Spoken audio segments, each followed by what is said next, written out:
Your mother disappeared! Who's going to pay the bill? Louise's piercing shout ripped across the entire restaurant.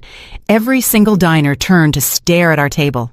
It was her birthday, her big party, her celebration with 20 guests she'd personally selected. And I had just stood up, taken my purse, and started walking toward the restroom. Except I wasn't going to the restroom. I was heading straight for the exit, where a taxi was waiting for me. I left the chaos behind, the raised voices, the confusion, the check for $450 unpaid, and my son Jamal desperately searching for me between the tables while Shanice screamed that I had ruined her perfect night. But that was only the beginning of everything. When Jamal flicked on the living room light at 2 o'clock in the morning, the cry that tore from his throat was one of pure desperation. Because I was right there, sitting in my favorite armchair, completely calm, with 3 packed suitcases beside me and a folder of documents on the coffee table, waiting for them. I knew they would come. I knew that after abandoning them at that upscale bistro with all their friends as witnesses to their shame, they would come furious, demanding an explanation.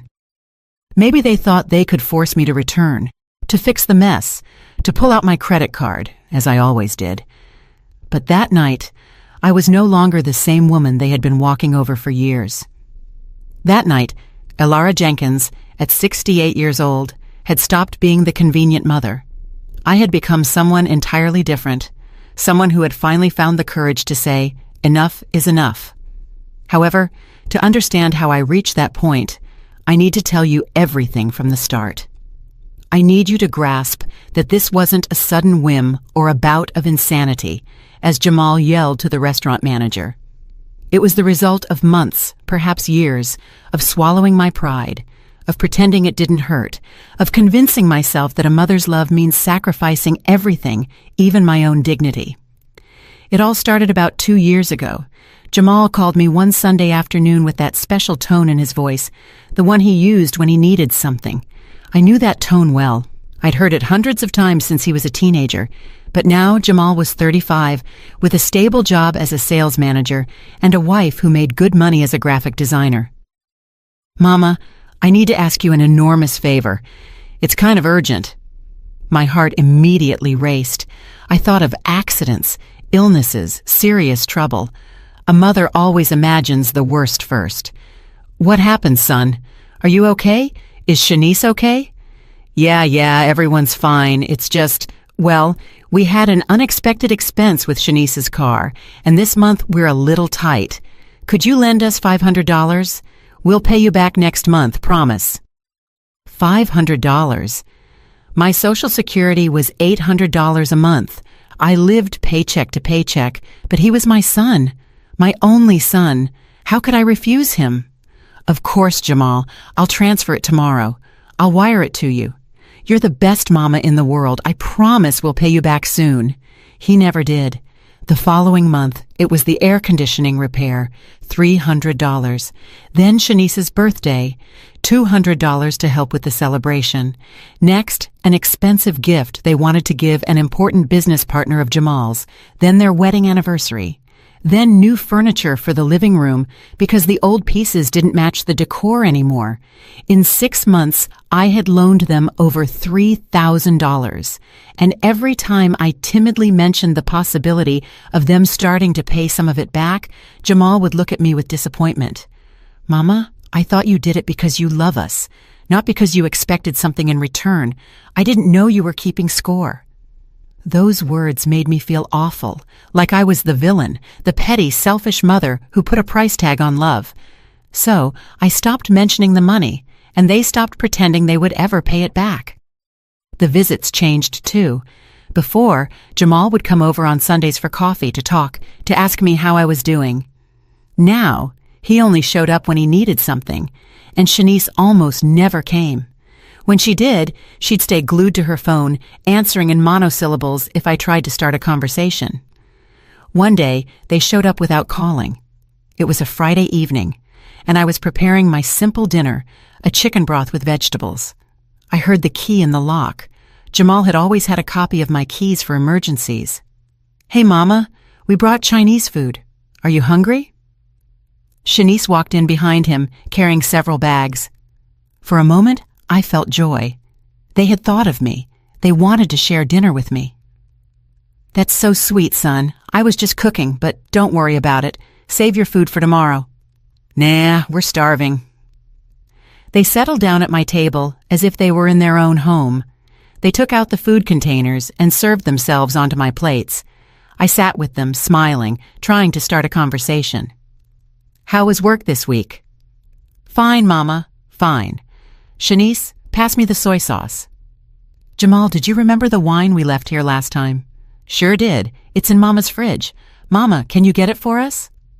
I got up to fetch the wine. It was an expensive bottle they had left weeks ago. I poured 2 glasses for them. They didn't offer me any. They ate quickly, talking to each other about things I didn't understand, names of people I didn't know, places they had been to where I hadn't been invited. I felt like a ghost in my own house. When they finished, Jamal leaned back in his chair with a satisfied sigh. "Mama, I need to talk to you about something important." There it was again. The tone, the request disguised as conversation. "Shanice and I are thinking of taking a trip for our anniversary. Something special, you know. 3 years married. We found an incredible all-inclusive package to the Bahamas. The problem is, it's this month, and with all the expenses we've had—" He didn't finish the sentence. He didn't have to. I knew exactly what was coming. "How much do you need?" $2,000. "I know it's a lot, Mama, but it's our anniversary. You only get married once." $2,000. Almost 3 months of my pension. "Jamal, I don't have that much available right now." For the first time all night, Shanice looked up from her phone and stared right at me. There was something cold in her eyes. "You don't have savings?" "I have some saved, but it's for emergencies, And what's more important than your own son's happiness, Alara? Jamal works so hard. He deserves a vacation. We'd do the same for our parents if we had the means." The way she said my name, not Mom or Mrs. Jenkins, just Alara. As if we were friends, or worse, as if she had some kind of authority over me. "Let me see what I can do." "Thanks, Mama. We knew we could count on you." They left half an hour later, taking the rest of the wine and leaving the dirty dishes on the table. I stayed sitting there, staring at the remnants of the dinner they had brought, which I hadn't ordered, which they had devoured, and for which now, in some twisted way, I had to pay with my savings. That night, I cried for the first time in months. Not exactly from sadness. It was something worse. It was the feeling of having become invisible, of existing only as a means to obtain something. But I wasn't ready to admit it yet. I still convinced myself that this was how modern families were, that adult children needed support, that I was being dramatic. I transferred the $2,000 2 days later. The trip to the Bahamas lasted 1 week. During those 7 days, Jamal sent me exactly 3 texts. The first was a photo of them at the airport with a, "We've taken off, Mama." The second was an image of the beach with, "This is amazing." The third arrived on the last day. "Coming back tomorrow. Love you." 3 messages in 7 days, paid for with 2 years of my savings. They didn't call me once, not even to ask how I was, if I had eaten, if I needed anything. I, who had to go to the doctor that week because my blood pressure shot up suddenly and I spent 2 days feeling so dizzy I could barely get out of bed. Alone. Completely alone. My neighbor, Brenda Taylor, was the one who drove me to the clinic. She barely knew me. She owed me nothing. "Alara, your son can't come with you. He's away with his wife." "I don't want to worry him." Brenda looked at me with something that looked like pity. She didn't say anything else, but her silence spoke louder than any words. When Jamal and Shanice returned, 2 weeks passed before they came to visit me. They arrived one Saturday afternoon, tanned, relaxed, full of energy. They brought their suitcases. "Mama, we're staying for the weekend. They're fumigating our building, and the smell is unbearable. Right? No problem?" It wasn't a question. They were already walking in, dropping their things in my guest room, which I used as a sewing room. "Sure, son. My house is your house. Shanice walked past me without even saying hello. She went straight to the bathroom with her makeup bag. I heard her turn on the shower faucet. "Mama, do you have anything to eat? We're starving." Jamal flopped onto the sofa and turned on the television. "I have ingredients to make something. What are you in the mood for?" I put her fork down on the plate with a sigh. "I can't eat anymore. I'm so full. Ilara, do you have dessert?" "No, Shanice, I don't have dessert." What a shame. At the hotel, they had an incredible dessert buffet. You could have as much as you wanted. She got up from the table, leaving half the food on her plate. Jamal followed her shortly after. Both settled into the living room to watch a movie, leaving me alone with the dirty dishes and the wasted food. I washed everything in silence. I put away the leftovers, cleaned the kitchen. From the living room, I heard their laughter. They were watching a comedy together, happy. That night, I slept poorly. I heard them moving in the next room. I heard their quiet conversations. At one point, Shanice's voice rose slightly.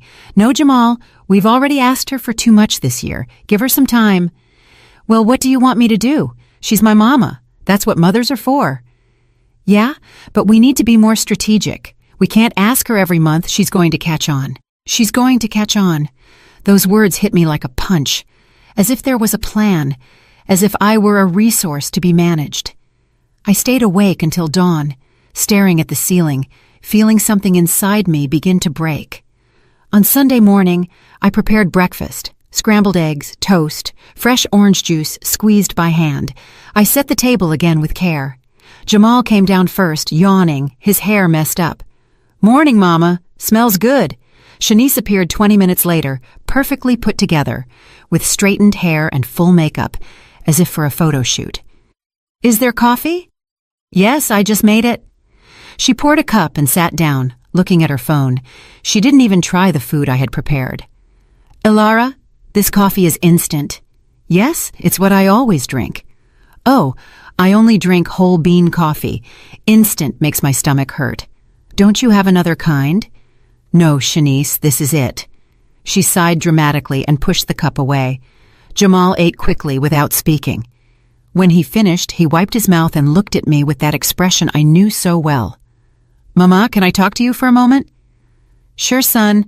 Shanice immediately stood up. "I'm going to pack our bags." We were left alone. Jamal played with a napkin in his hands without looking directly at me. "Mama, I know we've already asked you for a lot this year, and believe me, we appreciate it so much. But something came up, and we need your help one more time." My heart started beating faster. A feeling of dread tightened my chest. "What happened?" "Nothing bad, relax. It's just that, well, we saw an amazing apartment. It's perfect for us, bigger, in a better neighborhood with a gym and a pool. The problem is they're asking for 2 months' deposit, and we only have enough for one. We'd need $2,000 more." "Jamal, I don't have any more savings. I gave you everything I had for the trip." I know, but don't you have a credit card, or could you take an advance on your Social Security?" "I can't do that. I'm already tight with what I have every month." For the first time, Jamal looked me straight in the eye. There was some frustration in his gaze.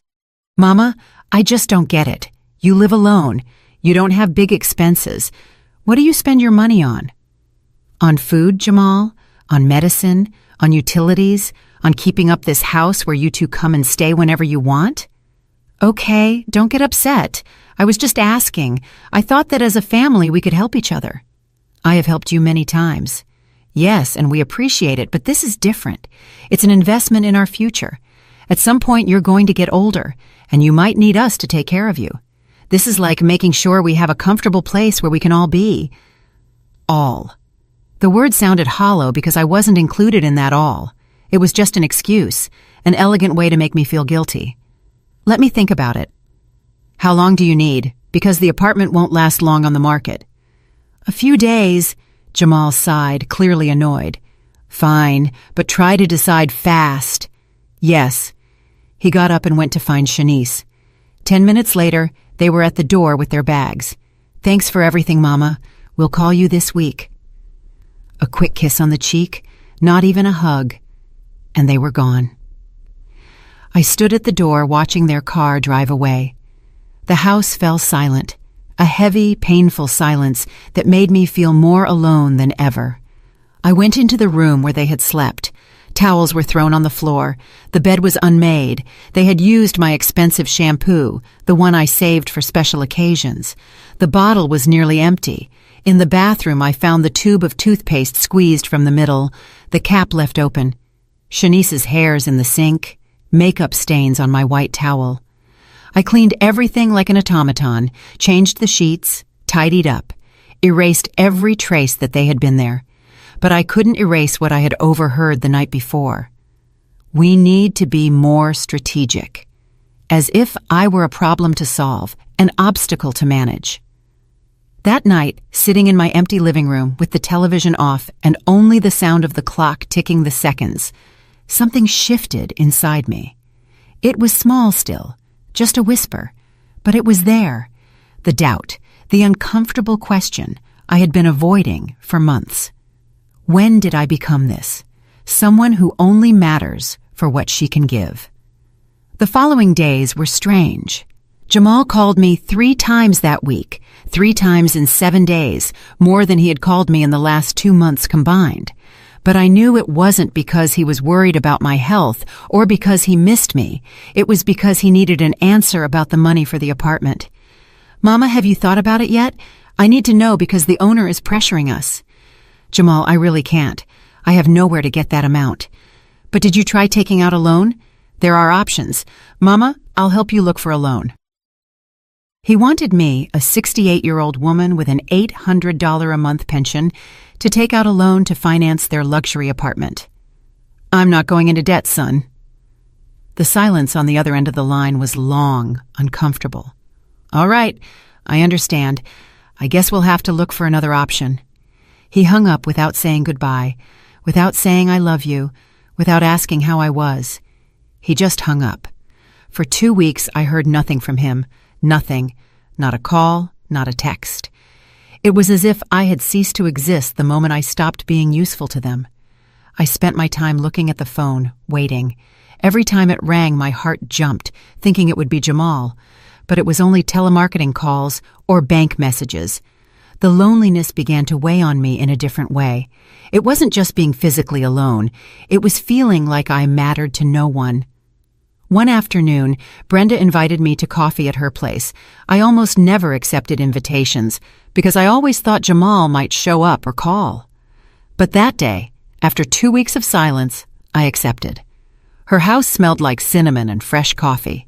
She had photos everywhere of her kids, her grandkids, her trips, all smiling. It looked like a real family. "How long since you last saw your son, Alara?" 2 weeks. He's busy with work and all that." Brenda nodded as she poured the coffee. She didn't say anything, but I noticed her lips pressed together slightly. "My kids come every Sunday, sometimes during the week too. They call me every day, even if it's for 5 minutes. I know I'm lucky." I felt a pang of envy, of pain, of shame, too. Jamal is very hardworking. He has a lot of responsibilities. Of course, but a phone call doesn't take that long, does it? I took a sip of coffee so I wouldn't have to answer. Brenda noticed. "Alara, forgive me for getting involved where I don't belong, but I've watched you these past few months and you worry me. Always waiting, always available, and he only shows up when he needs something. It's not like that, is it?" "When was the last time he came over just to visit you? Without asking for money, without staying over because he had a problem, without needing something, just to be with you?" I couldn't answer because I simply couldn't remember the last time. Kids have their lives. It's normal. Yes, they have their lives, but good people don't forget where they come from. They don't use their parents like ATM machines. "Brenda, he doesn't use me. He's my son. I help him because I want to." "All right, I'm sorry. I don't want to fight with you. I just want you to know that you are worth much more than he makes you feel." I returned home with her words echoing in my head. You are worth much more than he makes you feel. Was it true? Or was she just a nosy neighbor who didn't understand the relationship between a mother and son? That night, Jamal finally called. "Mama, how are you?" "Fine, son. And you?" "Good, good. Hey, we got the apartment. My boss ended up loaning us the money we were short. We're moving next weekend." "That's good, son. I'm happy for you both." "Yeah, we're super excited. Hey, could you help us with the move? We need someone to be at the old apartment to receive the moving company while we're at the new place organizing. Can you do Saturday?" "Sure, I'll be there." "Perfect. I'll text you the address. You have to be there at 8 o'clock in the morning. The movers are punctual." "And you guys will be there, right?" "I told you, we have to be at the new apartment. That's why we need you to be at the old one." "All right, Bet. Thanks, Mama. You're the best." He hung up. He didn't even ask if I could get there at that time, or if I had a way to get transportation. He just assumed I would be available, as always. On Saturday, I woke up at 6 o'clock in the morning.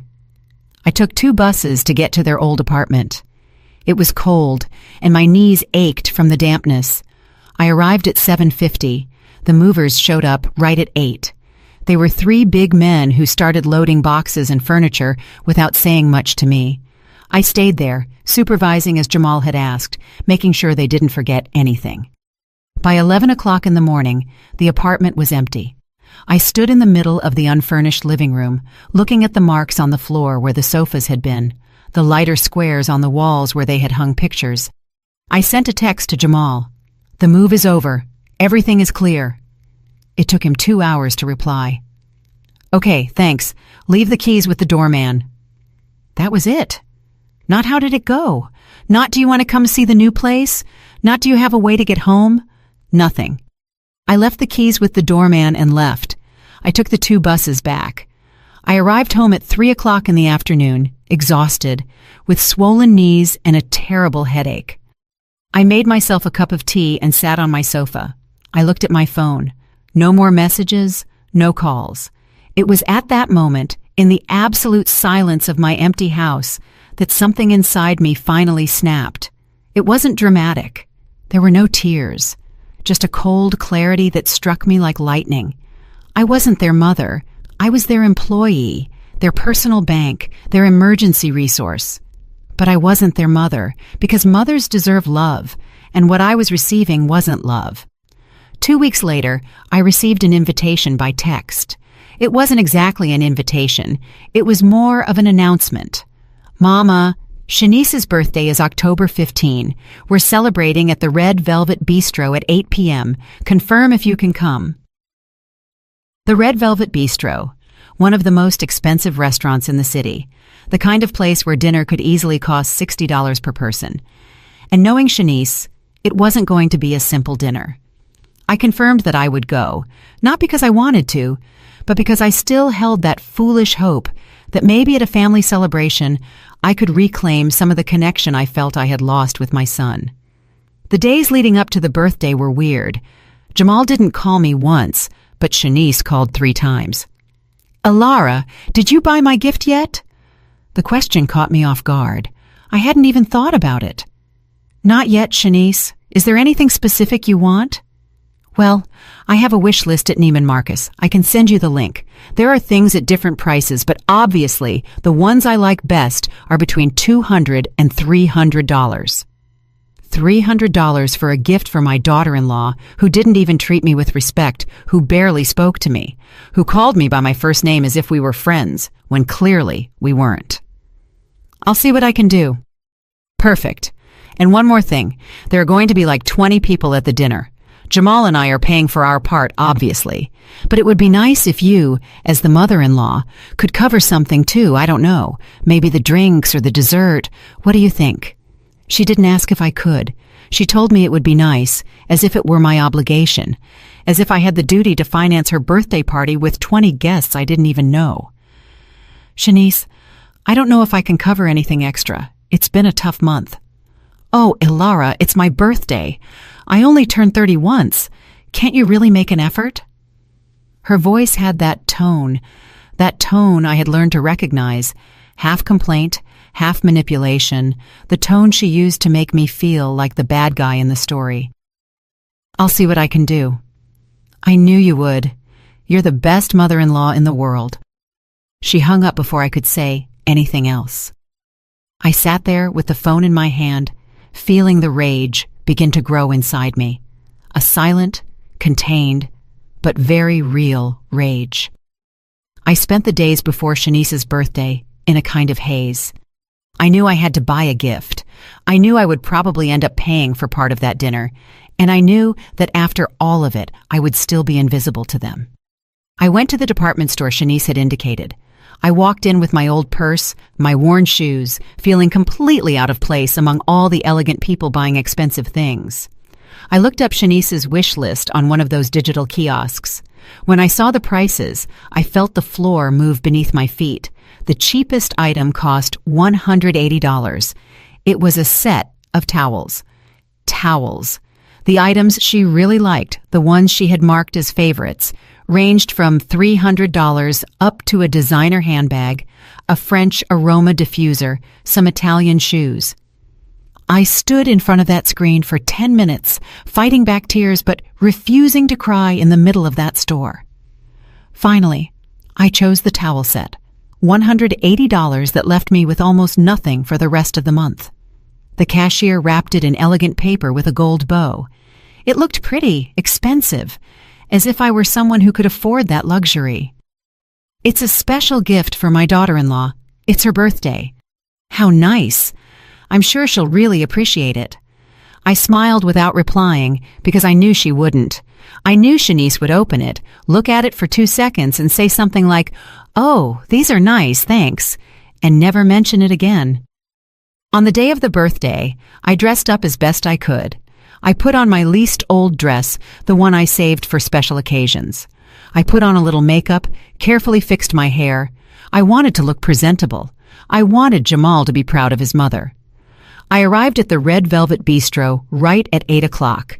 It was an impressive place, high ceilings, crystal chandeliers, impeccable white tablecloths.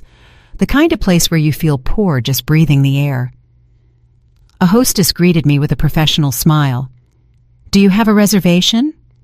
"I'm with Shanice's group, the birthday girl." "Right this way, please." She led me to the back of the restaurant, where a long table was already full of people. I recognized Jamal immediately. He was laughing with a group of men, a glass of wine in his hand. He was wearing a new shirt I hadn't seen before. He looked happy, relaxed. Shanice was at the other end, surrounded by elegant women in expensive dresses and sparkling jewelry. She was wearing a tight red dress that probably cost more than 2 months of my pension. Her makeup was perfect. Her hair was styled in soft waves that fell over her shoulders. I stood by the table, waiting for someone to notice me. Several seconds passed, maybe a minute. No one saw me. Finally, Jamal looked up. "Oh, Mama, you made it. Sit down wherever you can find space." He didn't get up. He didn't come to greet me. He didn't introduce me to his friends. He just vaguely pointed towards the table and returned to his conversation. I found an empty chair near the end of the table, far from Jamal and far from Shanice. I sat between 2 young couples I didn't know. They were talking among themselves, laughing about something I didn't understand. "Hello," they said, barely looking at me, and continued their conversation. I stayed sitting there with my gift in my lap, feeling completely invisible. A waiter approached with the wine list. "Would you like to order something to drink?" "Water is fine, thank you." "Are you sure? We have an excellent wine selection." "Just water, please." I wasn't going to spend money on wine when I knew I'd likely have to contribute to paying this check. The dinner began. Appetizers they had ordered, but which appeared in front of me anyway, were brought out. Bacon-wrapped shrimp, mushroom bruschetta, small portions of smoked salmon. Everything looked delicious, but I could barely eat. My stomach was knotted. All around me, everyone was laughing and talking. They made toasts, told stories. I was in the middle of 20 people, and I felt more alone than in my empty house. At one point, Shanice stood up and asked for attention. "I want to thank everyone for coming to celebrate with me. This year has been incredible. I have a wonderful husband, amazing friends, and a life I wouldn't trade for anything. Let's toast to life, to love, and to many more years of happiness." Everyone raised their glasses. I raised my glass of water. No one noticed. Jamal stood up too. "To my beautiful wife, the most special woman in the world. I love you." They kissed. Everyone applauded. I applauded too, though my hands felt heavy. The main course was brought out. I had ordered the cheapest item on the menu, a chicken dish that still cost $35. The others ordered cuts of steak that cost $60 or $70, lobster, scallops, dishes with French names I couldn't even pronounce. I ate slowly, trying to make my plate last, trying to have something to do with my hands while everyone else conversed among themselves. The woman next to me told her husband about a trip they were planning to Europe. The man on the other side talked about stock market investments. I had nothing to contribute to those conversations, nothing in common with those people. I didn't travel. I didn't invest. I barely survived month to month on my pension. After the main course came dessert, a tower of profiteroles with chocolate sauce for the whole table. And then the cake, a huge, 3-tiered cake decorated with edible gold flowers. The cake alone probably cost over $200. We sang Happy Birthday. Shanice blew out the candles. More applause, more toasts. Then came the moment for gifts. One by one, the guests gave her their boxes wrapped in elegant paper.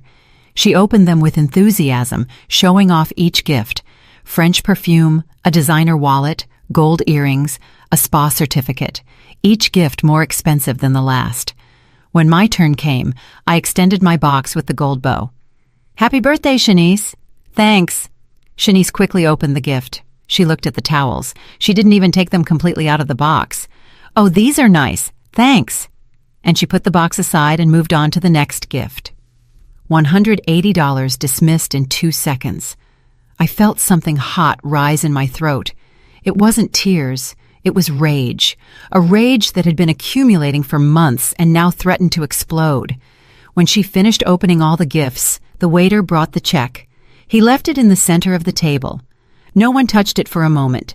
Everyone continued conversing, taking the last sips from their glasses, finishing their coffee. Then Jamal picked it up. I saw his eyes widen slightly when he saw the total. He turned to say something to Shanice in a low voice. She nodded. Then he looked over to where I was sitting. "Mama, can you come here for a moment?" I stood up and walked toward them. My legs were shaking slightly. "Look, the bill came out a little higher than we thought. It's like $450 total. We're going to put in $300. Could you cover the rest, as your contribution to Shanice's birthday?" $150, almost a month's worth of food for me, more than double my light bill, half of my monthly pension. "Jamal, I don't have that much cash with me." "Do you have a credit card?" "Yes, but—" "Perfect. Use the card. We'll settle up later." "We'll settle up later." That phrase meant I'm never going to pay you back. I don't know if I can. For the first time all night, Shanice looked directly at me. There was something cold in her eyes, something calculating. "Elara, it's my birthday. Are you really going to ruin my night over money?" Everyone at the table was starting to notice that something was happening. The conversations were dying down. People were looking at us. "I'm not trying to ruin anything. It's just that it's a lot of money and I—" "Mama, please, don't make a scene." Jamal's voice sounded tense, embarrassed, as if I were the one doing something wrong. I looked at my son. I saw that look of pleading mixed with irritation in his eyes. I saw Shanice in her expensive red dress with her perfect makeup, waiting for me to solve their problem. I saw all those people looking at us, judging us, and something inside me finally gave way. "I'm going to the restroom." I took my purse and walked toward the restrooms with a firm step. I heard Jamal's voice behind me. "Mama, wait!" But I didn't stop. I reached the hallway where the restrooms were. There was an emergency exit nearby, and next to that exit, a door that led to the parking lot. I didn't think twice. I pushed the door and stepped out into the parking lot. The cold night air hit my face. My hands trembled as I searched for my phone. I called a taxi. The operator told me it would arrive in 5 minutes. 5 minutes that felt like an eternity. I stood in the dark of the parking lot, hidden behind a car, waiting. My heart was pounding so hard I could hear it in my ears. Every second I expected to hear Jamal's voice calling me. I expected him to come out looking for me, but no one came out. The taxi arrived. I quickly got in and gave him my address. As we drove away from the restaurant, I looked back out the window. The lights of the Red Velvet Bistro shone in the distance. Inside, everyone was celebrating, eating, laughing. And I had just abandoned them with a check for $450 unpaid. For the first time in years, I didn't feel guilty. I felt something akin to freedom. I arrived home. I paid the taxi with the last bills I had in my wallet. I went in and locked the door. All the lights were off. The house was cold and silent. But instead of going to my room to cry, as I had done so many times before, I walked straight to my closet. I took out the 3 suitcases I had stored, put them on my bed, and started packing. It wasn't an emotional decision. It was practical, cold, calculated. I knew exactly what I was doing. As I folded my clothes and put them in the suitcases, my phone started ringing. It was Jamal. I didn't answer. He called again. I didn't answer. Then the texts started coming. "Mama, where are you? Why did you leave like that? This is so embarrassing. Everyone is asking about you. You have to come back right now." I silenced the phone and kept packing. I took out my important documents, my passport, my bank papers, the house deeds. I put them in a brown folder that I placed on the living room coffee table. Then I went to my small safe, the one I had hidden in the back of the closet. Inside, I kept money I had been secretly saving for the past year. It wasn't much. Money I had saved little by little, $20 here, $30 there, depriving myself of things so I could have some security. This money was my escape, and tonight I was finally going to use it. I counted the bills, put them in my wallet, and closed the safe. I looked at the clock. It was 10:30 at night. I calculated that Jamal and Shanice would take at least 2 more hours at the restaurant. First, they'd have to resolve the check problem. They probably had to call friends, ask for loans on credit cards, maybe even wash dishes. The image made me smile for the first time in months. Then they would come looking for me, furious, humiliated, ready to yell at me, to make me feel guilty, to demand that I fix the mess. But this time, I would be ready. I finished packing. 3 suitcases with the essentials: clothes, shoes, some old photos from when Jamal was a child and still truly loved me, my medicines, my documents. I changed out of my party dress into something comfortable: cotton pants, a simple blouse, flat shoes. I took off my makeup, let down my hair. Then I sat in my favorite armchair with the suitcases by my side and the document folder on the table. I turned off all the lights except for the small lamp in the corner, and I waited. The phone kept ringing. More calls, more texts. Now Shanice was texting too. "Ilara, this is unforgivable. You humiliated us in front of everyone. How could you do this to us?" I read every message with a strange calm. They no longer affected me. It was as if I were reading messages directed at another person. The old Ilara, who let herself be manipulated. But that Ilara no longer existed. At 12:30, I heard a car park in front of my house. Quick, angry footsteps, the key in the lock. Jamal still had a copy of my keys. The door opened violently. "Mama, where are you?" Jamal's voice sounded agitated, angry. Shanice walked in behind him. I could hear her heels on the hardwood floor. They didn't turn on the light immediately. They were looking for me in the dark. I heard Jamal walk towards my room. "Mama, answer me!" Then his steps came back to the living room.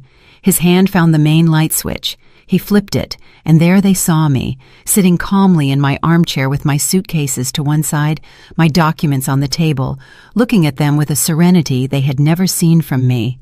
Jamal froze. His mouth opened, but no sound came out for several seconds. Then he yelled. They weren't words at first, just a cry of pure desperation, as if he had just seen a ghost. "What? What is this?" His voice trembled. He looked at the suitcases, the documents, my serene expression. Shanice stepped forward. Her makeup was smudged, mascara stains under her eyes. Her red dress now looked wrinkled. She had lost all her elegance. Do you know the humiliation you put us through? Do you have any idea what we had to do to pay that bill? I looked at her without saying anything. I just stared. We had to borrow from my friends. My friends, Alara. We looked like bums in front of everyone, and all because of you, because you decided to throw your tantrum and run off like a spoiled child. Jamal took a step toward me. Mama, this is too much. I know we sometimes ask for help, and I know we don't always pay it back fast, but that doesn't give you the right to abandon us like that, to embarrass us. What is wrong with you? What is all this? He pointed to the suitcases. Finally, I opened my mouth. My voice came out calm, cold, firm. I'm leaving. Leaving? Where to? Far away. To start over. To live the rest of my life with dignity. Jamal laughed, a nervous, incredulous laugh. Dignity? Mama, don't be ridiculous. You have nowhere to go. You don't have money. What are you going to do, live on the street? I have money. I have savings you don't know about. And I have plans. Plans? But you can't do anything on your own. You've always depended on us. That sentence hit me like a slap. You've always depended on us. When the reality was exactly the opposite. They were the ones who depended on me, on my money, on my availability, on my inability to say no. I have never depended on you, Jamal. You have depended on me, on my pension, on my savings, on my house, on my time. For 2 years, I've been your personal bank and your free maid, and never, not once, have you shown true appreciation. Shanice scoffed. Oh, please, we asked for help like any normal family. It's not that big a deal. It's not that big a deal. Over $10,000 in 2 years, Shanice. $10,000 that you never paid back that came from my $800 a month pension. While you two were vacationing in the Bahamas, buying expensive clothes and moving into luxury apartments. Jamal ran his hands through his hair. He was starting to realize that this conversation wasn't going to end like other times, that he wouldn't be able to manipulate me with guilt. Mama, if you needed the money back, you just had to tell us. There was no need for all this drama. I told you several times, and you always made me feel like the bad guy, like the selfish mother who charged her own son. Because that's how you look right now, like a spiteful person who keeps score of everything. I'm not keeping score of the money, Jamal. I'm keeping score of the disrespect, of the humiliations, of the times you only needed me when it was convenient for you. I'm keeping score of every time you forgot to call me, of every canceled visit, of every time you made me feel invisible. The silence that followed was dense, heavy. Shanice was the first to break it. This is absurd. Alara is being dramatic. Families help each other. Families respect each other, Shanice. They care for each other. They value each other. And you two don't respect me. You don't care for me. You don't value me. You just use me. Jamal shook his head. This is your fault. You spoiled us. You always said yes to everything. You never set boundaries, and now you complain that we took advantage, but you taught us we could do it. His words cut through me, because he was right. I had spoiled them. I had allowed this, but that didn't absolve them of their cruelty. You're right. I allowed this, and now I'm going to end it. Jamal walked closer to me. Now there was something different in his look. It wasn't just anger anymore. It was fear. Mama, stop! Stop saying nonsense. You're not going anywhere. Yes, I am. Tomorrow morning. And this house? Are you just going to abandon it? I picked up the document folder from the table, slowly opened it, took out some papers, and held them out to him.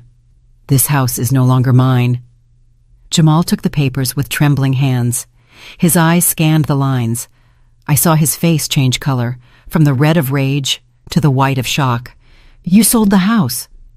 I sold it 3 weeks ago for $350,000. Shanice's voice cracked when she spoke. $350,000. But this house, This house was Jamal's. It was his inheritance. This house was mine, Shanice. It was in my name. I paid for this house with my husband's life insurance money when he died. Jamal was 10 years old. This house kept a roof over my head for 38 years, and I decided what to do with it. And you decided to sell it to a stranger without even consulting us. Jamal let the papers drop onto the table. He slumped onto the sofa, his head in his hands. I can't believe it. I can't believe you did this. I paid all my debts, the medical bills I had pending. I sorted out my situation with the bank. I kept some aside to live on, and I donated the rest. You donated it? You donated the money that belonged to your son? I donated $50,000 to a shelter for elderly women who are victims of family abuse, because that's what I am, Jamal, a victim of abuse. Not with punches, not with screams, but with manipulation, with exploitation, with emotional abandonment disguised as filial love. Shanice laughed, a hysterical, incredulous laugh. Abuse? Are you listening to yourself? We ask you for help once in a while and now we're abusers? You're delusional. I stood up from the armchair. My legs no longer trembled. I felt firm, confident. Shanice, since you married my son 3 years ago, you have treated me like an employee. You have never called me Mom, always Ilara, as if we were friends, but you never treat me with the respect a friendship requires. You give me orders. You demand things of me. You only call me when you need something, and when I can't give you what you want, you make me feel like I'm a bad person. That's not true. No? When was the last time you asked me how I was? When was the last time you invited me to something without expecting me to pay? When was the last time you made me feel like I mattered to someone? The silence returned, but this time it was different. It was an uncomfortable, guilty silence. Jamal finally lifted his head. Mama, if you felt that way, you should have talked to us, not do all this behind our backs. I tried to talk many times, but every time I mentioned that I needed the money back, you made me feel selfish. Every time I said I couldn't help, you manipulated me with guilt. You didn't let me talk, Jamal. You shut me down over and over again. Shanice crossed her arms. Well, now what? You expect us to beg you to stay? To beg for your forgiveness? I expect nothing. I no longer expect anything from you. Tonight I came to say goodbye, to close this chapter, and to ask you to return the keys to my house. Jamal pulled the keychain from his pocket. He looked at the keys as if they were something precious. Then he threw them onto the table with rage. Take your damn keys! I picked them up and put them in my purse. The new owners take possession of the house on November 1st. You have 2 weeks to take out anything you may have left here. After that, it's no longer my responsibility. Where are you going to go? That is no longer your problem. Shanice took a step toward me. There was something threatening in her posture. You know this is a mistake, right? You're going to be alone. Completely alone. Without family. Without anyone to take care of you when you get sick or when you can no longer take care of yourself. And then what are you going to do? I looked her straight in the eyes.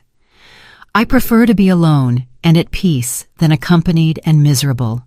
And if the day comes when I can't take care of myself, there are institutions, there are places where seniors receive dignified care without having to pay with their dignity, places where they don't make you feel like a burden. Jamal jumped up from the sofa. You're selfish, a selfish person who only thinks about herself. We gave you years of our life.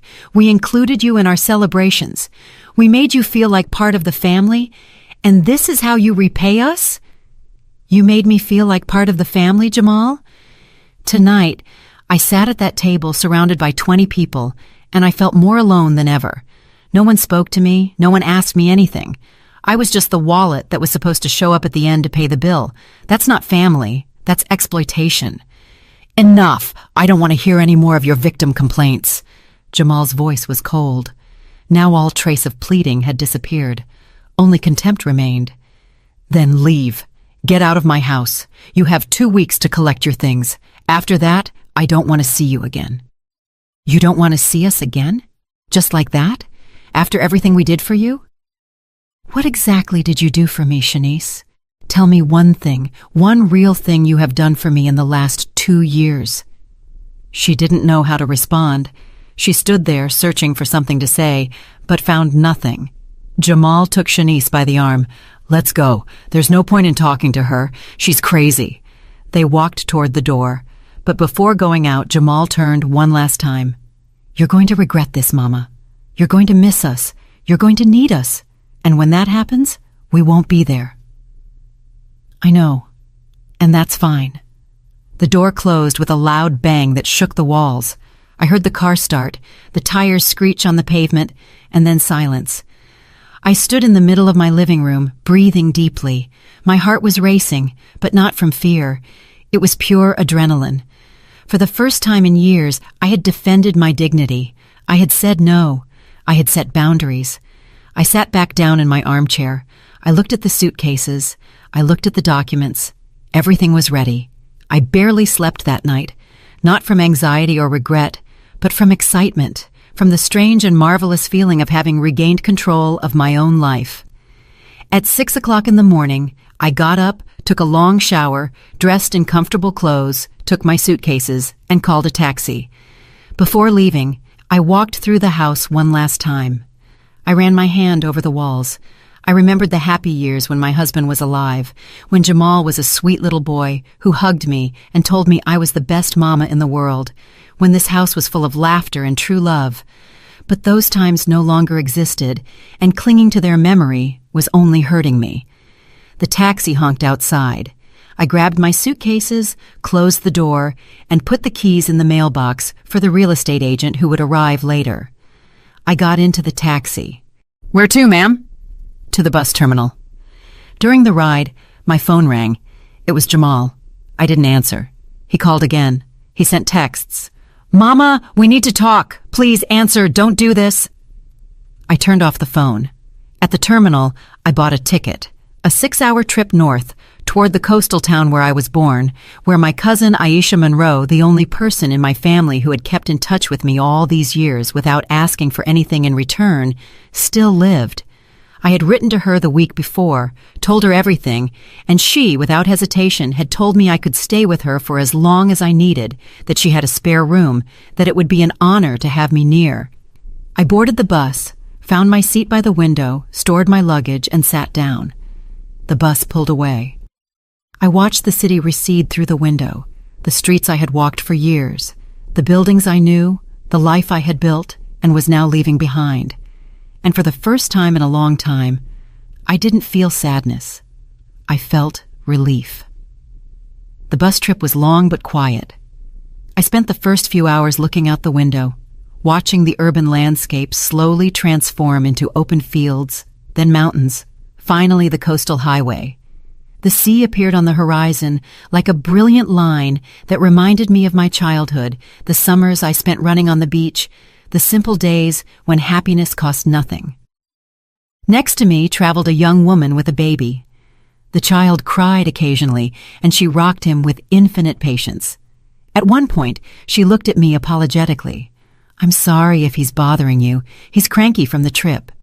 He doesn't bother me at all. Your baby is beautiful. She smiled, a genuine, warm smile. Visiting family? Yes, my cousin. We haven't seen each other in person for years. That's nice. Family is the most important thing, isn't it? I nodded without saying anything else, because I was no longer sure I believed that phrase. Family is the most important thing. But what happens when family hurts you? When family uses you? Does it still remain the most important thing, or does it become a chain that drags you to the bottom? We arrived at the coastal terminal as the sun began to set. The air smelled different here, of salt, of the sea, of freedom. Aisha was waiting for me at the entrance. When I saw her, something inside me broke. I hadn't seen my cousin in almost 5 years. She lived her life here. I lived mine there. We wrote to each other occasionally, but there was always something that prevented visits, or rather, there was always someone. Jamal, his needs, his emergencies, his way of occupying all my time and money. Elara! Aisha opened her arms, and I let myself be embraced. For the first time in a long time, someone hugged me without expecting anything in return, just because they loved me, just because we cared about each other. I cried in her arms. I cried everything I hadn't cried in months. She didn't say anything. She just held me until I had no more tears left. "Let's go home. You must be exhausted." Her house was small but cozy. It was 3 blocks from the beach, in a quiet neighborhood where neighbors greeted each other and children played in the street without fear. She showed me the room that would be mine. It had a bed with clean sheets, a window overlooking the backyard, an old but functional dresser. "It's not much, but it's yours for as long as you need it. It's perfect." And it was. It was simple, honest, real. There were no pretensions, no hidden expectations. That night we ate dinner together in her small kitchen, homemade vegetable soup with freshly baked bread, simple food that tasted like home. "Do you want to tell me everything?" I told her. I told her every detail, every humiliation, every loan they never repaid, every ignored call, every moment I felt invisible. I told her about Shanice's birthday, about how I had abandoned the restaurant, about the scene at my house at 2 o'clock in the morning. Aisha listened without interrupting. When I finished, she took my hand across the table. "You did the right thing." "You think so?" "Sometimes I think I was too drastic, that I should have tried to talk to them one more time." "Alara, listen to me closely. You tried to talk many times, but they didn't want to listen. They wanted a provider, not a mother. And you deserve to be treated with respect and love, not as a resource to be exploited until it's depleted." Her words comforted me in a way I hadn't felt in years. "And what if I regret it? What if in a few months I miss Jamal and want to go back?" "Then you'll go back. But it will be your decision, made from a place of strength, not desperation. For now, you need to heal. You need to remember who you are beyond being Jamal's mother." That night, I slept soundly for the first time in months. No jumpiness, no anxiety, no waiting for the phone to ring with a new request, a new emergency, a new way to make me feel needed and disposable at the same time. The first few days at Aisha's house were about adjustment. It was hard to get used to not having responsibilities, to not waiting for a call, to not feeling that constant pressure in my chest. Aisha worked part-time at a local bookstore. She invited me to go with her one day. The bookstore was a charming place, full of old and new books, with a coffee shop in the corner where people sat to read and talk. The owner was a woman my age named Yvette Thompson. She had completely white hair, tied up in a messy bun, and wore reading glasses hanging from a chain around her neck. "So, you're the famous cousin, Alara. Aisha has told me about you. I hope good things. Only the truth, that you are brave, that you made a difficult decision, that you're starting over." "I don't feel very brave." Bravery isn't about not being afraid. It's about doing what you must do, despite the fear. She offered me a coffee. We sat at a small table by the window. Yvette told me her story. She too had been married. She'd had 2 daughters. She had dedicated 30 years of her life to taking care of them, working to support them, sacrificing her dreams for theirs. And when her husband died and the daughters grew up, they abandoned her. They went to live in other cities. They called her once a month, if that. They visited on Christmas if they didn't have other plans. "And how did you get over it?" "I didn't get over it. I accepted it. I accepted that I gave everything I could give, that I did everything I was supposed to do, and that their lack of gratitude says nothing about me. It says everything about them. Then I opened this bookstore. I found a new family in the books, in the customers who became friends, in this small community that welcomed me. I don't miss them every day, but I don't need them anymore, and that's the difference." Her words resonated with me for days. I started helping out at the bookstore. At first, just organizing books, cleaning shelves. Then Yvette taught me how to use the register, make coffee, and recommend books to customers based on their tastes. For the first time in years, I felt useful in a way that didn't hurt. I felt valued. Yvette paid me a small salary. It wasn't much, only $600 a month, but it was mine, earned with my effort, without guilt, without emotional debt. 3 weeks passed. Jamal hadn't called again after the first few days. I kept my phone off most of the time. I only turned it on for an hour at night to check for anything urgent. One night, when I turned it on, there were 17 new messages, all from Jamal. My heart started beating faster. I opened them with trembling hands. The first ones were furious. "You're selfish. I hope you're happy destroying your own family. Shanice is right. You're a bitter, resentful person." Then they changed tone. "Mama, I need to talk to you. Please call me. It's important." "Mama, we're having problems." And finally, the last text. "The bank is charging us sky-high interest on the loan we had to take out to pay for the dinner.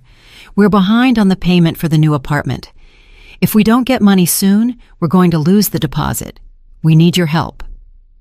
I read the message 3 times. I felt a mix of emotions.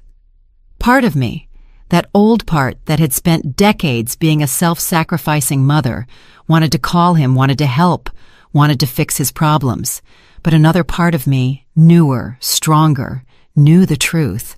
They didn't miss me. They needed my money, and if I gave them even 1 cent, everything would start over. The cycle of exploitation, the dynamic of abuse disguised as filial love. I deleted the messages. I turned the phone off again. Aisha saw me from the kitchen. "Are you okay?" "Yes, I'm fine." And it was true. For the first time in a long time, I was truly fine. Days turned into weeks. October ended. November arrived with a fresher air and the smell of dry leaves. The house that had been mine now had new owners. Jamal and Shanice must have moved their things out. That part of my life was completely closed. At the bookstore, I started meeting people. There was a book club that met every Thursday afternoon. Women my age, some older, some younger, all with stories, all with scars, all looking for connection and understanding. One of them, Julianne, invited me to walk on the beach one morning. She was 70 years old, widowed, and had lived alone for a decade. "Do you know the secret to being happy at our age, Alara?" "No. What is it?" "To stop expecting others to fill our voids, to learn to be complete by ourselves, and to build a chosen family instead of clinging to the biological family that hurts us." Chosen family. Yes. The people we choose to have in our lives because they lift us up, they respect us, they value us. Not because we share blood, but because we share genuine affection. We walked in silence for a while, listening to the waves break on the shore. The sun shone on the water. There were children building sandcastles, couples walking hand in hand. Life, simple, beautiful life that didn't need grand gestures or money to be meaningful. "Do you think I'll ever be able to forgive my son?" I don't know. But what I do know is that forgiveness doesn't mean forgetting. It doesn't mean letting him hurt you again. You can forgive him and still maintain distance. You can wish him well and still protect yourself from his toxicity. December arrived with a gentle cold that was barely noticeable in the coastal town. The bookstore was decorated with Christmas lights, and Yvette organized a special event for the end of the year, an open poetry reading where anyone could share something. I decided to participate. I read a poem I had written during my sleepless nights, a poem about rebirth, about learning to be free. When I finished, the small audience applauded. Aisha had tears in her eyes. Julianne hugged me tightly. "You're stronger than you think." Her words stayed with me for days. Christmas was approaching. It was the first one I would spend without Jamal since he was born. 35 years of Christmases together, 35 years of traditions, and now nothing. I expected to feel sadness. I expected the weight of loneliness to crush me during the holidays, but it didn't happen. Aisha, Yvette, Julianne, and other women from the book club organized a Christmas dinner together. Each person brought something. I prepared my special chicken soup, the one Jamal used to love when he was a child. But this time I made it for myself, for my new chosen family. That night, sitting at the table, surrounded by women who valued me, who listened to me, who were genuinely interested in how I was doing, I realized something. This was the family I had always deserved. Not perfect, not connected by blood, but real, honest, full of mutual respect. After dinner, when everyone had left, I helped Aisha wash the dishes. "Do you miss your old life?" "Not as much as I thought I would. I miss the Jamal that was, the boy who was sweet and loving, but that Jamal no longer exists. The man he became isn't someone who is good for me." It's sad when you realize your children grow up and become strangers. But it's also liberating because you finally understand that it's not your responsibility to carry their decisions, their mistakes, their lives. Exactly. That night, before going to sleep, I turned on my phone for the first time in weeks. There were new messages, many, all from Jamal. The first ones were from mid-December. "Mama, I know you're mad, but it's been a long time now. Don't you think it's time to talk? Shanice says you're being childish. I think you're just hurting. We can fix this. We'd like you to come spend Christmas with us. We can start over." Then came the more recent ones, from just 2 days ago. "Mama, things are really hard. We lost the apartment. We couldn't make the payment. We had to move back in with Shanice's parents. It's humiliating. Shanice's parents are charging us rent. Can you believe it? They charge their own daughter to stay in their house. I need you to lend me some money just to get out of this problem. I swear this time I'll pay you back." The last message was from this morning. "I know where you are. Aisha posted a photo on social media and I saw you in the background. You're in the town where she lives. I'm driving up there. We need to talk face to face." My heart started racing. He was coming here. Jamal was coming to find me. I called Aisha immediately. She came into my room in her pajamas, her hair messy. "What happened?" "Jamal knows where I am. He says he's coming here." Aisha sat on my bed. "And what do you want to do?" "I don't know. Part of me wants to see him, wants to believe that maybe he's changed, that maybe he's genuinely sorry. And the other part? The other part knows he's only coming because he needs me, because he has problems, and he thinks I can solve them, as always." "Then you already know what to do. But he's my son, Aisha." "I know, and he will always be your son. But that doesn't mean you have to let him in every time he knocks on the door. You can love him from a distance. You can wish him well without sacrificing your peace." I spent the night awake, thinking, remembering, trying to prepare my heart for what was coming. Jamal arrived 2 days later. It was December 27th, a cloudy day with the smell of rain. I was at the bookstore when Aisha called me. "He's here at my house asking for you. How does he look?" "Tired, gaunt. He says he needs to talk to you urgently." "I'm coming over." The walk from the bookstore to Aisha's house was the longest of my life. Every step weighed on me. Every breath was difficult. When I arrived, Jamal was sitting in the living room. He stood up as soon as he saw me. Aisha was right. He looked terrible. He had lost weight. He had deep circles under his eyes. His clothes were wrinkled. "Mama." His voice broke as he said the word. "Jamal." We stood there, looking at each other, two strangers who were once everything to one another. "Can we talk in private?" I looked at Aisha. She nodded. "I'll be in the kitchen if you need me." Jamal and I went out to the backyard. We sat on the plastic chairs under the lemon tree. "Mama, I'm so sorry for everything that happened. I'm sorry I used you. I'm sorry I didn't value you. You were right about everything. I was a terrible son." The words sounded sincere, but I had learned to listen beyond the words, to look for the truth behind the apologies. "Why did you come, Jamal?" "Because I miss you.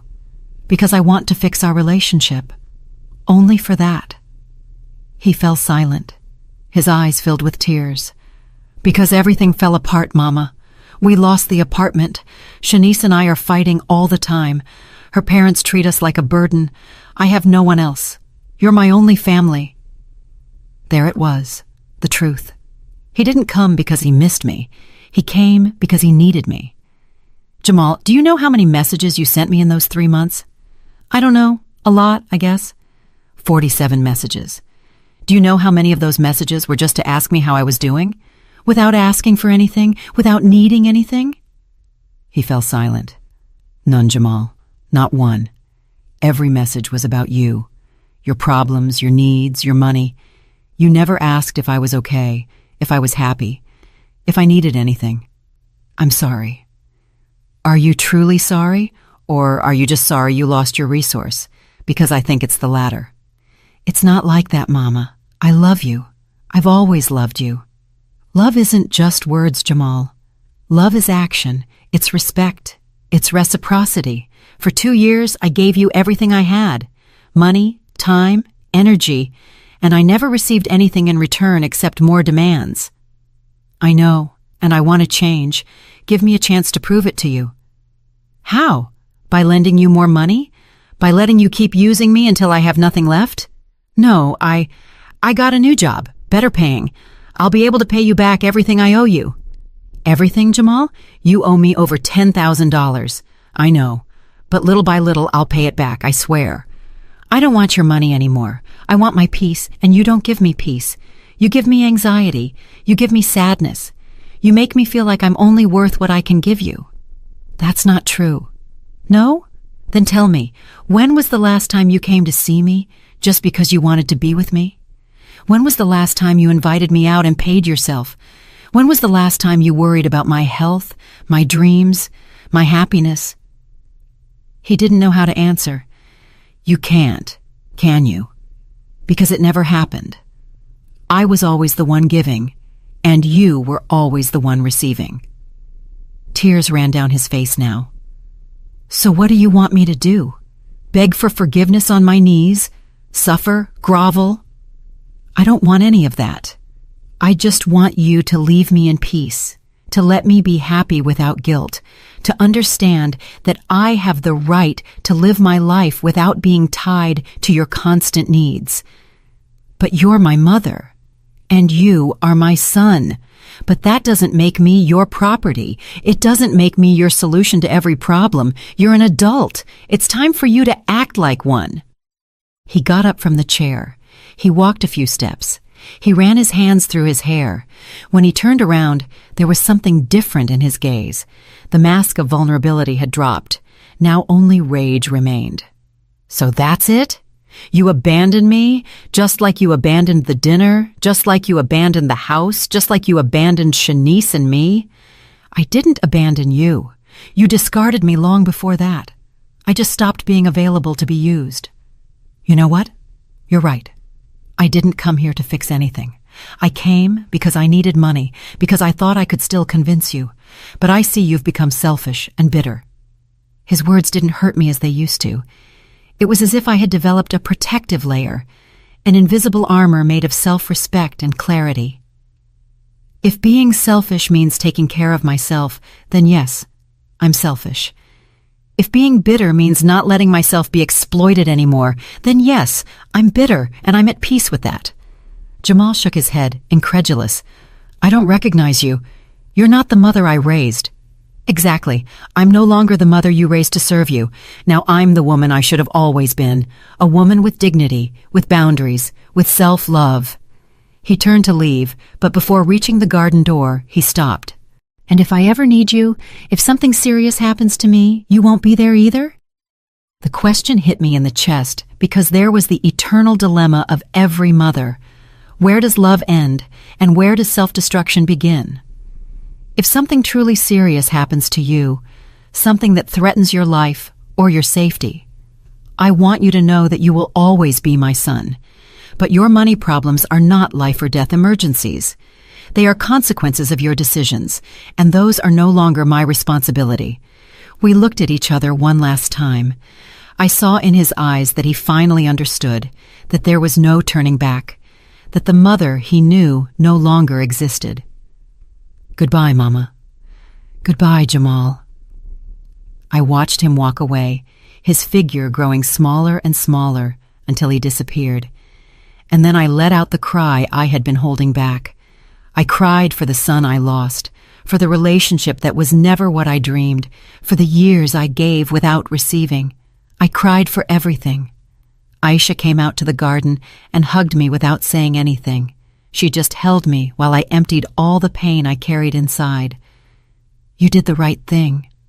It doesn't feel like it, because it hurts. Love always hurts when you have to let go, but the pain of letting go is less than the pain of clinging to something that destroys you. Days passed, then weeks. January arrived with a new year full of possibilities. Jamal didn't look for me again. He didn't call, he didn't write.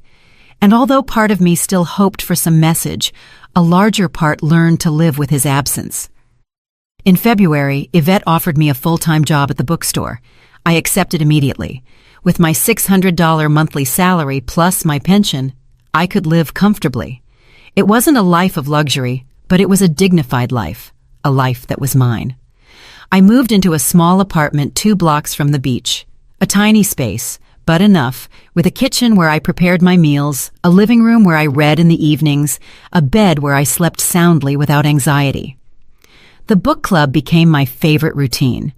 Every Thursday we met to discuss books, but we ended up talking about life, our experiences, our scars.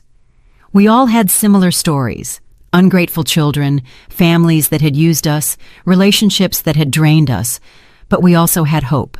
We had the second chance to build a life that filled us instead of emptying us. In March, Julianne organized a trip to the nearby mountains, a weekend retreat for our group. We were 8 women, all over 60, all with stories of survival.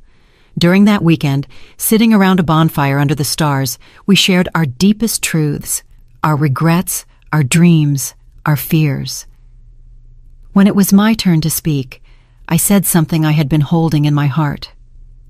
I spent 35 years feeling like I wasn't enough, that if I gave more, if I sacrificed more, if I loved more, my son would finally see me, value me, love me the way I loved him.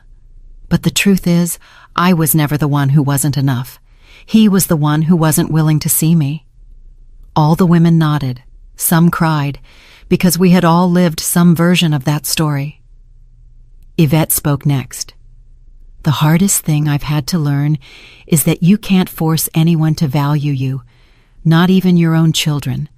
All you can do is value yourself and walk away from those who don't. That night, I slept under the stars, wrapped in a blanket, surrounded by women who understood me, and for the first time in my adult life, I felt completely free. April arrived with wildflowers and longer days. One afternoon, while I was organizing books in the bookstore, the bell above the door rang. I looked up and froze. It was Jamal, but he hadn't come alone. He was holding the hand of a little girl, perhaps 3 years old, with curly hair and my late husband's eyes. "Mama." His voice sounded different, softer, humbler. Jamal. We stood there, meters of distance between us that felt like miles. "This is Zoe, your granddaughter." My heart stopped. Granddaughter? Since when? Shanice was pregnant when everything happened. We didn't tell you. Why? Well, because we thought you would come back, that it was all just a temporary tantrum. Zoe was born in January. I looked at the girl. She watched me with curiosity, clinging to her father's leg. "Hello, Zoe." She hid her face behind Jamal's leg. "We didn't come to ask for anything. I just wanted you to meet her. I thought you had the right to know you have a granddaughter." Yvette came out of the back room, assessing the situation immediately. "Elara, would you like to take a break?" "Yes, please." We went out to the small patio behind the bookstore. Jamal picked up Zoe and sat her on a bench. She played with a rag doll. "How is Shanice?" "She's fine. We're okay. We moved to a smaller but manageable apartment. I'm working 2 jobs. She went back to working from home. It's not easy, but we're making it work." "I'm glad." "Mama, I didn't come to ask for money. I came to tell you that you were right about everything. I was a terrible son. I used you. I disrespected you. I took you for granted. And when you finally left, when I finally lost your safety net, I had to face my own mistakes, my own irresponsibilities." "Jamal, please." Let me finish. When Zoe was born, when I held her in my arms for the first time, I understood something. I understood unconditional love. I understood what you felt for me, and I understood that I had abused that love in the worst possible way. Tears ran down his face. I don't expect you to forgive me. I don't expect us to go back to how things were. I just wanted you to know that I'm sorry, that I finally understand, and that I hope someday, when Zoe grows up, I can be the kind of father to her that you deserved me to be to you. I looked at my granddaughter, so small, so innocent, so oblivious to all the pain that existed between the adults around her. Can I hold her? Jamal nodded. He picked up Zoe and passed her to me. The girl looked at me with those big, curious eyes. Hello, little one. I'm your Grandma Alara. Gamma. Yes, Grandma. She smiled, and something inside me melted. But it wasn't the same weakness as before. It was something different. It was love, yes, but love with boundaries, love with protection. Jamal, I appreciate you coming. I appreciate your apology, but you need to understand something. I am no longer the same woman you knew. I am no longer going to sacrifice my peace to be part of your life. I understand. If you want Zoe to know me, if you want her to have a relationship with her grandmother, it has to be on my terms, with respect, with clear boundaries, without expectations that I will solve your problems or finance your life. I agree. I don't want any of that. I want my daughter to have what I had as a child, a loving grandmother. Because even though I was a terrible son, you were an incredible mother, and I know that now. We sat in silence for a moment. Zoe played with my necklace. Jamal watched us with a mixture of sadness and hope. We can start over, Mama. Not like before, but as something new, something healthier. We can try, but it's going to take time, and it's going to require you to show with actions, not just words, that you have truly changed. I will, I promise you. Don't promise me, just do it. Jamal left an hour later. He gave me his new number. He gave me the address of his apartment. He asked me to think about visiting them someday when I was ready. That night, sitting on my small balcony looking at the sea, I thought about everything that had happened. The woman I was, the woman I became, the pain I had to go through to find my own voice. Would I ever have a relationship with Jamal again? I didn't know, but if I did, it would be different. It would be on my terms, with my boundaries, with my dignity intact. Because I finally understood something it had taken me 68 years to learn. Self-love is not selfishness. Protecting yourself is not cruelty. And sometimes, the bravest way to love is to let go. Today, 6 months after that night at the restaurant, I live in my small apartment by the sea. I work in the bookstore I love. I have friends who value me. I have a routine that fulfills me. I have peace. Jamal calls me every 2 weeks. Short, respectful conversations. He sends me photos of Zoe. He invited me to his birthday, and I went, but only for 2 hours. I set boundaries, and he respected them. I don't know if we will ever be close again, but I no longer need us to be happy. I no longer need his validation to feel worthy, because I finally learned that the most important love you can give is the love you give yourself, and that it is never, ever too late to start over. Sometimes, on quiet afternoons, I think about the woman I was, the one who endured everything, who swallowed her pride, who believed that loving meant destroying herself for others.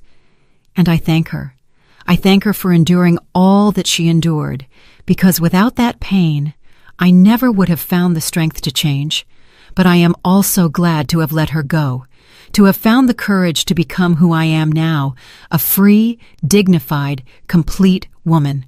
And if there is one thing I would like to tell anyone going through what I went through, it is this. It is never too late to choose yourself. It is never too late to set boundaries. It is never too late to say enough. Because at the end of the day, the only person you will live your entire life with